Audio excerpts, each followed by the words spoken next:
Okay, so we want to look at the difference between food sensitivities and FODMAP foods and how we can um, tease those apart to figure out what might be causing you some of your issues around food. So first thing that many times we overlook is that food is actually information. It's put together in a specific molecular structure. When you eat it, those molecules get into your body and it's transmitting information into your body. The question we want to answer here is that we want to explore what information are you actually giving to your body. And that may change based from one person to another. Even though the molecules are the same, what your body does to it is not. So how do you know which foods are best for you and why, or which foods are not good for you? So perhaps you think that food is contributing to some of your health issues like skin issues, digestive issues, low energy, immune system problems, allergies, etc. And likely, there is a contributing factor. Maybe you've tried different cleanses or diets or things like the Whole30 or elimination diet or the autoimmune protocol, or maybe you've even looked at food sensitivities versus FODMAP foods and gotten relief from some of your health issues. If so, that's great, but understanding the specific foods that are causing your problems and what the underlying pattern is will be most helpful for you in the long run. This isn't always easy to do, and the reason I made this video is because most people don't want to or can't follow something like this long term. And even if you could, that might not be the best approach long term, because when you follow such restrictive diets over time, you may find out that, for instance, it just gets more and more restrictive as you go on, which we'll kind of get into here here in a little bit, the reasons why, for instance. Plus, is the restrictive diet really the fix, or are you going to have to return to that digestive band-aid, or maybe we call it better a diet band-aid, over and over again as you veer off your restrictive food list? Then you end up, I got to go back on that to feel good again. So we'll talk about some of the reasons why that might not be the best approach. If you found a diet that works for you, again, that's really good. I'm not saying you should eat junk food. What I think is worthwhile is figuring out why it worked, or if there's an underlying theme or pattern. And in doing so, you may find that there's actually a treatment that may help you be less restrictive in the future. Now and in the future, so you don't have to be so restrictive. Now, that's not always the case, but many times it is. And so in this video, I wanted to look at the role of food sensitivities and FODMAPs in your digestive system and other health problems. And many times the programs and cleanses and diets and things like that are actually limiting these types of foods, one or both of them, and that's where you're actually getting some of your improvement, is by limiting food sensitivities or FODMAP foods, and that's where you're getting the benefit from. So by looking at these two categories of foods, we should be able to narrow down at least categorically what the pattern is causing the issue. And so we want to look at the information that's being transmitted by these foods, so how your body's responding to these foods and what that communication looks like to help us figure this out. And that's what's really influencing your health. And in addition, we'll discuss how to determine where to focus your efforts, what you should do first. All right, so first a little background on the difference between how a food sensitivity, first a little background on food sensitivities versus FODMAP, and then we'll go into how you can kind of understand what the underlying pattern is if you are thinking that you might have a reaction to these foods. So food sensitivities are generally something that we think of as foods triggering the immune system being stimulated in a specific way. So the immune system will tag that food particle with an immunoglobulin. For food sensitivity, it's IgG immunoglobulin. And every time you eat that food, the immune system will get triggered to try to isolate and prevent that food from coming into your body. Whereas a FODMAP food is a food that is basically feeding bacteria that may be in excess in your small intestine. And FODMAP foods are generally those foods that are fermentable carbohydrates. So the FODMAP is an acronym for fermentable oligo di monosaccharides and polyols. So so fermentable shouldn't be confused with fermented. So a fermentable food is something that can be used to create a fermented substance. So for instance, like cabbage is mixed with bacteria to create sauerkraut. Ferments, 24 to 48 hours, and then you have your sauerkraut. Same thing with other things like kombucha and kimchi. So that's a general lay of the land in terms of what the difference of these. So to help you figure out if there's an underlying pattern in the food you're consuming, I would propose that we kind of look at these in 3 different categories. So the first being the food's interaction with your immune system, the second being the food's interaction with your microbiome, the third being some combination of those 2.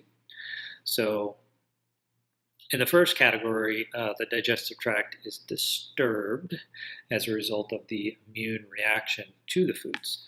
So this occurs with food sensitivities as well as food allergies and any autoimmune trigger from food, such as with gluten and celiac disease. So the immune system is attacking the foods, and the digestive tract or digestive cells are collateral damage. So tissues get damaged because the immune system's trying to isolate the food, and some of the cells get basically damaged.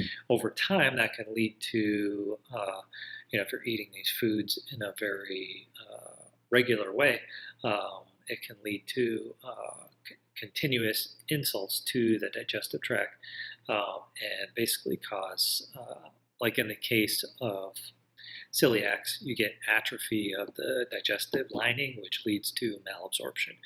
And to a certain extent, that's going to happen with any of these kind of immune mediated sensitivities. So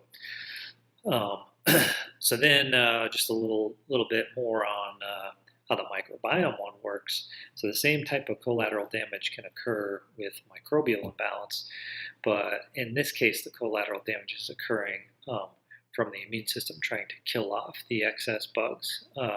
So this can occur, the bugs that could typically do this would be, in SIBO, in the small intestine with excessive bacteria, CFO with excessive microbes, specifically fungus in the small intestine.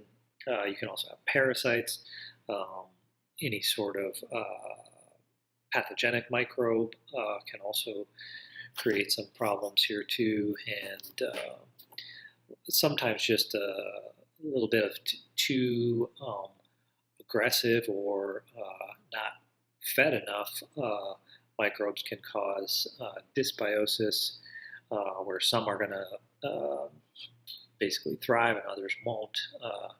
Cause, in the case where you don't have enough fiber in your diet, causing those microbes to attack the intestinal lining. So, so the difference here between the microbial food interaction is that the food is triggering some growth, typically, of the microbes. You're feeding the microbes, and then the immune system is having to attack those microbes, and then the cells are the collateral damage.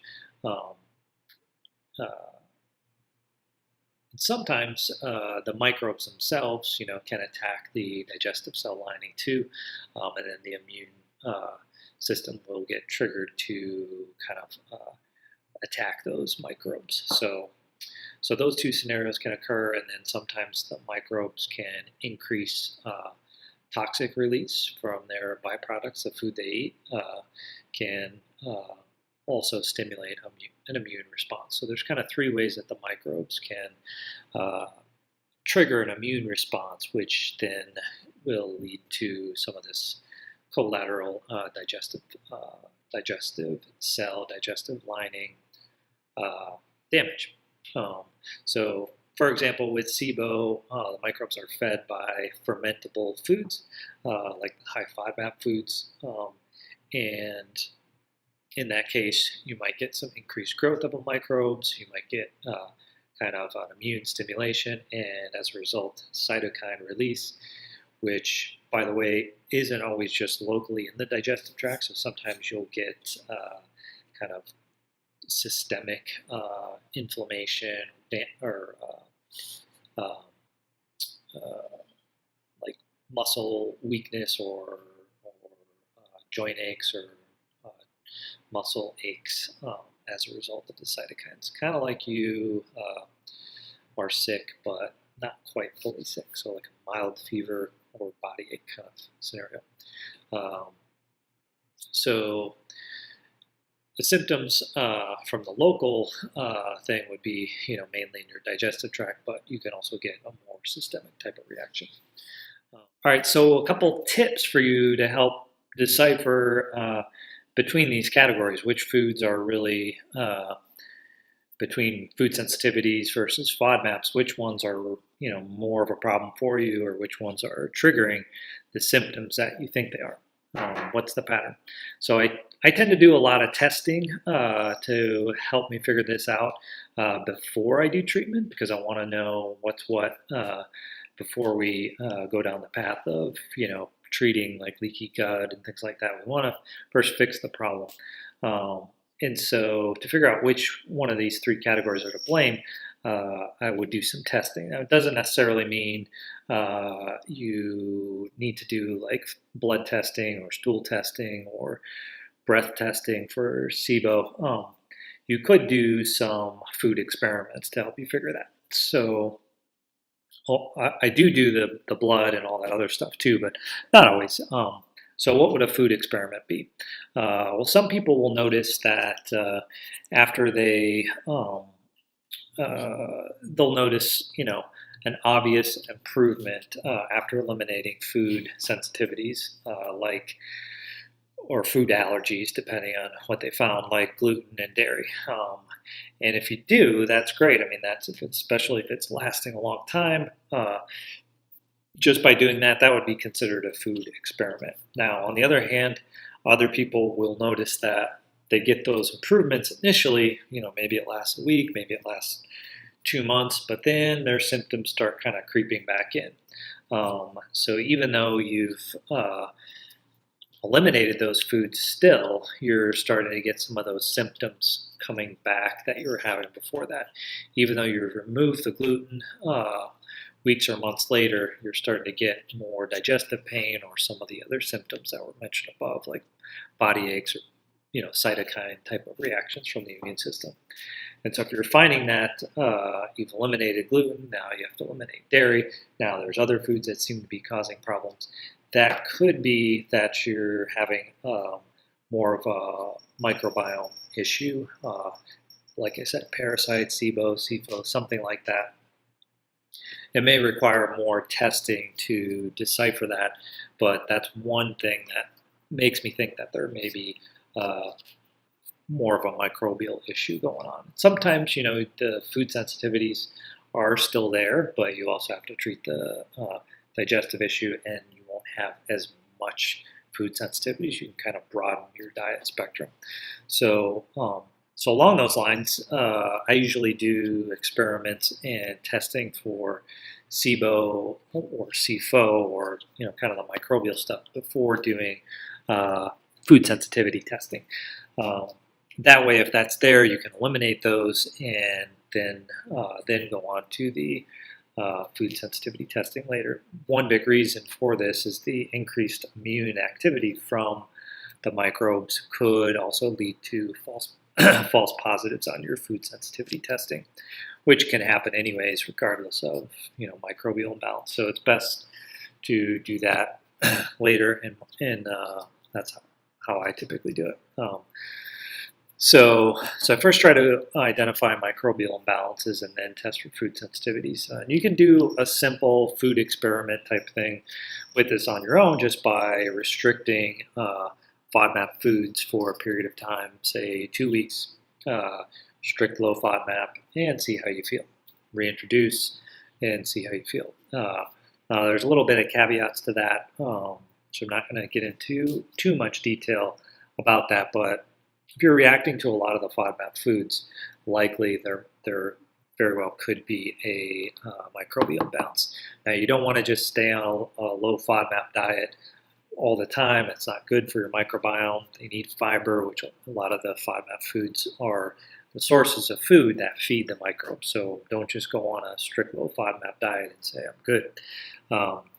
You want to go to a doctor or someone that can treat you for the SIBO, get it resolved, then you can, eat a broader array of foods, which is the whole point of this video post, is to help you figure out what the underlying pattern is so you can treat that.